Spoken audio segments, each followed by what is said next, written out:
ગુજરાતી મુઠિયા એટલે એક કેવું ફરસાણ કે મજા જ પડી જાય. એક જ વસ્તુથી આખા ઘરનું પેટ ભરાય અને એમાંય જો ફરાળમાં મુઠિયા મળે તો ખૂબ જ મજા પડી જાય. કાંઈ ટેન્શન ન રહે, બાળકને પણ ભાવે, વડીલોને પણ એટલા જ ભાવે અને ટેસ્ટમાં તો એટલા જોરદાર બન્યા છે કે આપણે જે રેગ્યુલર મુઠિયા બનાવીએ છીએ ને ખ્યાલ જ ન આવે કે રેગ્યુલર છે કે ફરાળના મુઠિયા છે. એમાંય જો ચા સાથે હોય મુઠિયા ખાવાની તો મજા જ પડી જાય.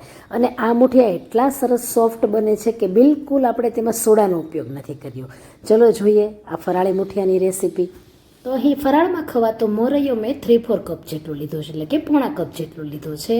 અને જો કદાચ મેઝરિંગ કપ નથી તો રેગ્યુલર ઘરની કોઈ પણ એક વાટકી સેટ કરીને તમે માપ લઈ શકો છો. તો મેઝરિંગ કપથી મેં પોણો કપ જેટલો મોરૈયો લીધો છે અને તેને હવે મિક્સર જારમાં ઉમેરી દઈશું.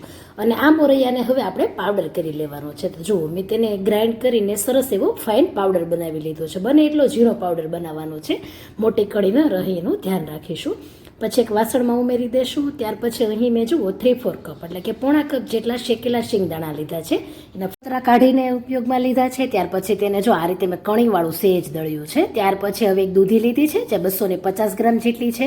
દૂધી આપણે હંમેશા તાજી વાપરવાની છે, એટલે સારા એવા પાણીનો ભાગ હોય છે અને દૂધી કાળી પણ ન પડી જાય.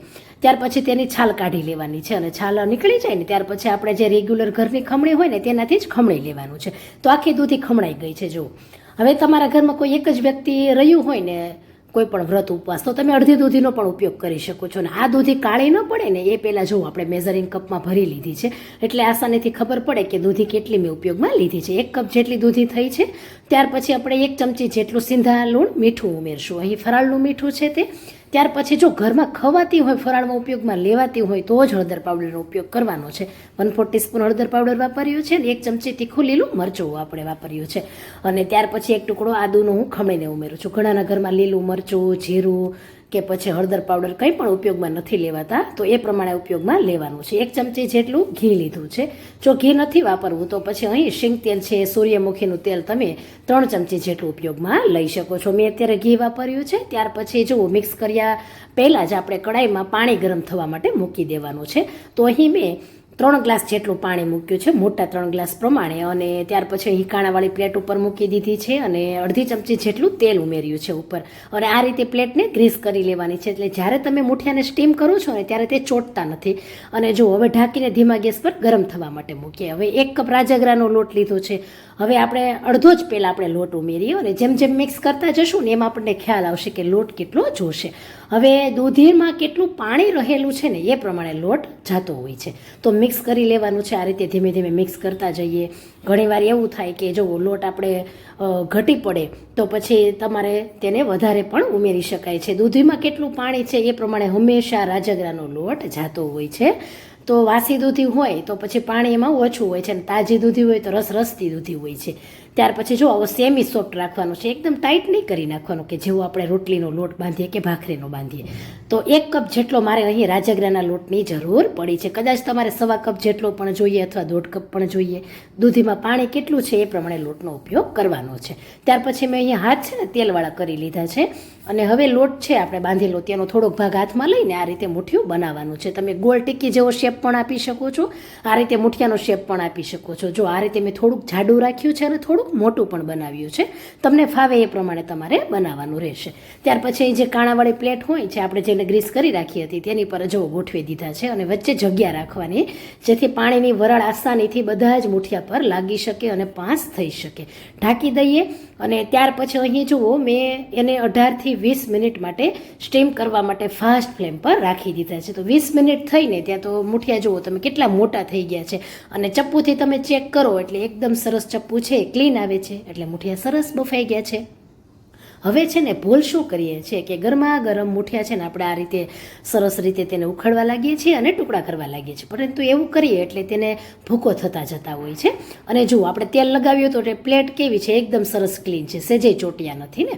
તો હવે છે ને આ રીતે એકવાર આપણે બધા જ કાઢી લેવાના, ઉખેડી લેવાના સપાટીથી અને ત્યાર પછી તેને એકદમ ઠંડા થવા દેવાના.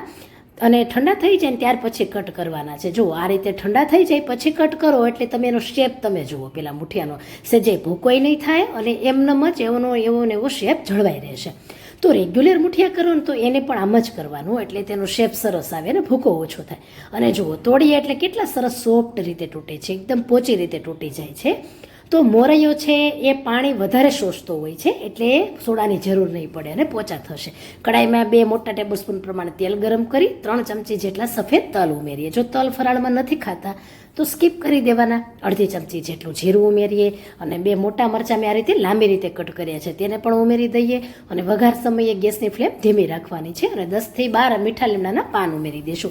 થોડોક એવો ધીમા ગેસ પર જ તલ છે સેજ શેકાઈ જાય, મરચાં થોડાક શેકાઈ જાય, એ રીતે સેજ એને થોડીક સેકન્ડ માટે રોસ્ટ કરીએ. ત્યાર પછી બધા જ મુઠિયાના પીસ કર્યા છે તેને અંદર ઉમેરી દેવાના છે. ખૂબ સરસ આ મુઠિયા ટેસ્ટમાં એટલા સરસ બને છે, એકવાર ટ્રાય પણ કરી જોજો. અને હવે જ્યારે ઉપવાસ રહો અથવા તો ઘરમાં વડીલો રહે ને તો એમને આ એક વાનગીથી જ આખું સરસ એવું પેટ પણ ભરાઈ જાય છે, લાંબા સમય સુધી ભૂખ પણ નથી લાગતી. 1 ચમચી ચાટ મસાલો, થોડાક લીલા ધાણા ઉમેરી મિક્સ કરી દઈએ. અને હા ફ્રેન્ડ્સ, રેસીપી ગમે તો શેર પણ કરી દેજો, લાઇક અને કમેન્ટ પણ આપજો જેથી બધાને ઉપયોગી થઈ શકે. અને જો આ મુઠિયા છે ને તેને મેં ગરમા ગરમ ચા સાથે સર્વ કર્યા છે અને મારા તો ફેવરેટ છે ચા સાથે મુઠિયા ખાવા. જો તમારા પણ ફેવરેટ હોય કોમેન્ટમાં તો યસ કરીને કોમેન્ટ આપજો. અને જો કેટલા સરસ મુઠિયા એકદમ સરસ રૂ જેવા પોચા બન્યા છે, સોડા વગર પણ એટલા સરસ બને છે, સજે ગળામાં ખૂદશે નહીં. અને એકવાર ટ્રાય કરી જોજો, તમને ખૂબ જ ગમશે. અને તમે જુઓ ઘરે સોસ બનાવતા હોય, ચટણી બનાવો તો એની સાથે પણ તમે ખાઈ શકો છો. આવજો, ફરી મળીશું. Enjoy eating.